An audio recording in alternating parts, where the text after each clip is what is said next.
The SIM1 not allowed error on your Assurance wireless phone means it's likely locked to T-Mobile's network and won't accept SIM cards from other carriers.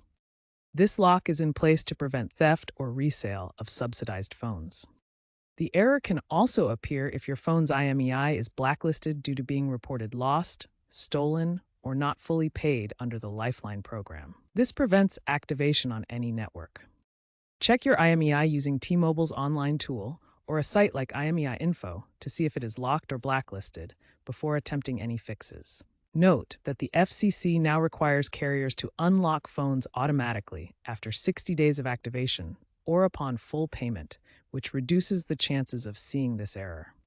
To fix the SIM1 not allowed error, first perform an IMEI check to determine if your Assurance wireless device is locked or blacklisted. If the device is unlocked, simply insert a compatible T-Mobile SIM card to resolve the issue. If it's locked, contact Assurance Wireless Customer Service at 1-888-898-4888 and provide proof of account ownership to request an unlock.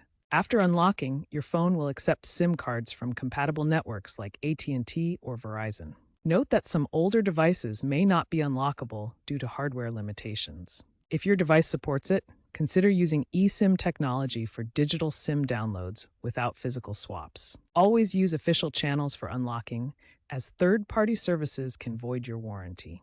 If T-Mobile delays the unlock process, they can face fines from the FCC, so they will work to resolve your issue promptly. Finally, always check that your IMEI has not been blacklisted before attempting any unlock procedures.